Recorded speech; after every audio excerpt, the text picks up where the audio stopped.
இந்த வீடியோல ஒரு நாள் ஃபுல்லா என்னோட கார்டன்ல நான் செஞ்ச சின்ன சின்ன வேலைகளை தான் பார்க்க போறீங்க. பாட்ல இருக்க இந்த ரணகல்லி வகை செடிக்கு பூச்சி தாக்குதல் வந்துருச்சு. அதே போல ரீபாட்டும் பண்ணணும். ஏன்னா இந்த ரெக்டாங்கிள் பாட்டு செடிக்கு பத்தல, செடியினுடைய வெயிட்னால பாட் சாஞ்சிருது. ஸோ பாட்ல இருந்து பிளாக் மாதிரி மண்ணோட வெளியே எடுத்துனே வந்துருச்சு. மண் எல்லாத்தையும் உதிர்த்து விட்டுட்டு வேரோட எடுத்துக்கிறேன். ஏன்னா இது பழைய மண், இதுலயே நிறைய சின்ன சின்ன நாத்தும் பாத்தீங்கன்னா முளைச்சு வந்திருக்கு. இப்போ ஒரு சிசர் பயன்படுத்தி எல்லா இலைகளையும் கட் பண்ணி எடுத்துக்கிறேன். ஒரு ஹைட்டா இருக்க பாட்ல நார்மல் பாட்டிங் மிக்ஸ் சேர்த்துட்டு செடியை நட்டு விட்டுக்கிறேன். இந்த வகை ரணகல்லி செடி பாத்தீங்கன்னா அதனுடைய இலையிலேயே குட்டி குட்டியா வந்துட்டு பூ மாதிரி வைக்கும். அது கீழே விழுந்ததுன்னா அதுல இருந்தும் புதுசா நாத்துகள் முளைச்சு வந்துடும். அந்த மாதிரி இது இருக்க இடம் சுத்தி நிறைய நாத்து நம்மளுக்கு முளைச்சு வந்துகிட்டே தான் இருக்கும். அதனாலதான் இதை மெயினா ரணகல்லின்னு சொல்றதே. தென் பக்கத்து வீட்டுக்காரங்க அவங்க காம்பவுண்ட் வாலுக்கு பெயிண்ட் அடிச்சப்ப நம்ம செடி மேல லிட்டிலா தெரிச்சிருச்சு. இது சுண்ணாம்புங்கிறதுனால சூட்டுக்கு செடி ஏதாவது ஆகிடும்னு ஒரு துணியை தண்ணீர்ல நனைச்சிட்டு தொடச்சி விட்டுக்கிறேன். தண்ணியை ஹோஸ் போட்டு தெளிச்சு விட்டா அப்போதைக்கு சுத்தமான மாதிரி இருக்கு, காஞ்சதும் திருப்ப வெள்ளையாகிடுது. அதனால இப்படி 2-3 தடவை நல்லா தொடச்சி விட்டதுக்கு அப்புறம் தான் கம்ப்ளீட்டா சுண்ணாம்பு எல்லாமே போச்சு. நம்ம வீட்டு சைட்ல இருக்க அவங்க காம்பவுண்ட் சுவரை பெயிண்ட் பண்ண வந்தப்ப ஒரு பாட்டை தெரியாம உடைச்சிட்டாங்க. ஸோ அதுல இருந்து செடியை வேற பாட்க்கு மாத்திக்கிறேன். அதுக்கும் பாத்தீங்கன்னா புதுசா ஒரு பாட்டிங் மிக்ஸ் செஞ்சுட்டு தான் நான் ஆட் பண்ணிக்கிறேன். அதே மாதிரி நான் எடுத்து போடல.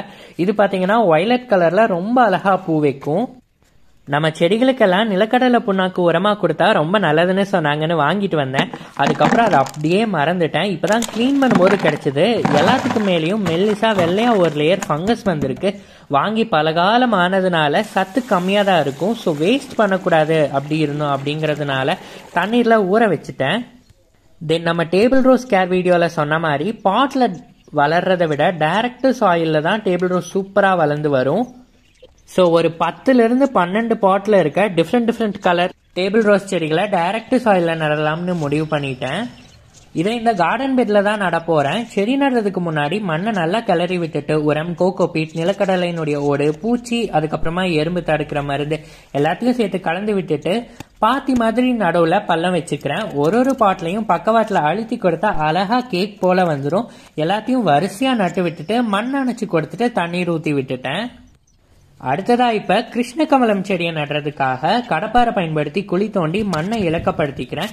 கார்டன் டூல் யூஸ் பண்ணி மண்ணை வலிச்சும் ஒதுக்கி விட்டுக்கிறேன்.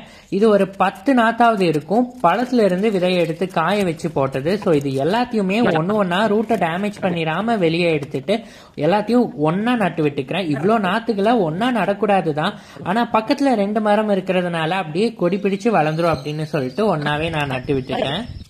நெக்ஸ்ட் இந்த ஸ்ட்ரைப்டு பார்படாஸ் லில்லி பிளான்ட் செடி நல்ல புஷ்ஷியா வளர்ந்துருக்கு. இதை கிராப் பண்ணி விட்டுறலாம். இப்ப சீசன் கிடையாது, ஸோ பூ வைக்காது. கிராப் பண்ணிட்டு தண்ணி ஊத்தி விட்டுட்டேன். இதை கிராப் பண்றதுக்கான கரெக்டான டூல் என்கிட்ட கிடையாது. அதனால நான் ஒரு சிசர் பயன்படுத்தி தான் எல்லாத்தையுமே மோஸ்ட்லி கிராப் பண்ணி விட்டுக்கிறேன்.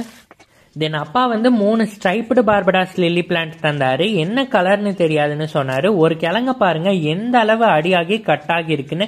அப்படி இருந்துமே நடுவுல புது முளைப்பு வந்திருக்கு. இதை வேற ஒரு பாட்ல நட்டுட்டு 2 அமர்லிலிஸ் செடி நாத்து இருந்தது பாட்ல, அதையும் நட்டு விட்டுக்கிறேன். இது பிரைட் ரெட் கலர்ல இருக்கும். நான் உங்களுக்கு இமேஜ் சைட்ல ஆட் பண்றேன், அதை பாருங்க. அப்புறமா என்னோட இந்த ரெயின் லில்லி பிளான்ட் இந்த பாட்ல கிட்டத்தட்ட 2-3 வருஷமா இருக்கு. ஸோ ரீபாட் பண்ணலாம்னு கவுத்தா மொத்தமா அப்படியே வந்துருச்சு. செடியினுடைய வேர் பகுதி பாட்டினுடைய அடி வர போயிருக்கு. இந்த வேரை பார்க்கவே ஒரு மாதிரி பிரம்மாண்டமா அழகா இருக்குல்ல. இந்த மண் எல்லாத்தையுமே ரிமூவ் பண்ணிக்கிறேன். இப்படி செடியை பிடிச்சி உலுக்கி நம்ம வேறு மண்ணை அகற்றும் போது ஒன்றும் ஆகாதான்னு கேட்டீங்கன்னா கண்டிப்பா ஒண்ணுமே ஆகாது. ஏன்னா இது பல்பு வகை தாவரம் தான். ஸோ வேர் பிடிச்சாலும் பிஞ்சு கீழே விழுந்தாலுமே பிரச்சனை கிடையாது. இதோட பல்புமே பாத்தீங்கன்னா பாதி பிஞ்சாலுமே செடி சூப்பரா வளர்ந்து வரும். ஸோ மண்ணை ரிமூவ் பண்ணிட்டு செடியை லிட்டலா கிராப் பண்ணி அதே பாட்ல புது பாட்டிங் மிக்ஸ் சேர்த்துட்டு நட்டுக்கிறேன். இது பாத்தீங்கன்னா pink rain lily, yellow and white rain lily வேற ஒரு பாட்ல இருந்தது. அதையும் ரீபாட் பண்ணிக்கலாம்னு சொல்லி பாட்ல இருந்து வெளியே எடுத்து பார்த்தா மண்ணெல்லாம் சேறு போல இருந்தது. அதை தண்ணீர்ல போட்டு கழுவி எடுத்துட்டு வேற ஒரு பாட்ல சாயில் ஆட் பண்ணி அதையும் இந்த செடி மாதிரி நட்டு விட்டுக்கிறேன். தென் ஃபைனலி ஊற வச்சிருந்த நிலக்கடலை புண்ணாக்கெல்லாம் நல்லா ஊறி வந்துருச்சு. அதை தண்ணீர்ல டைல்யூட் பண்ணிட்டு செடிக்கு தந்துக்கிறேன். இது கிட்டத்தட்ட 2-3 மணி நேரம் நான் ஊற வச்சிருந்தேன். இதெல்லாம் தான் என்னோட கார்டன்ல ஒரு நாள் நான் செஞ்ச சின்ன சின்ன வேலைகள். கண்டிப்பா உங்களுக்கு பிடிச்சிருக்கும்னு நம்புறேன். தேங்க்ஸ் ஃபார் வாட்சிங்.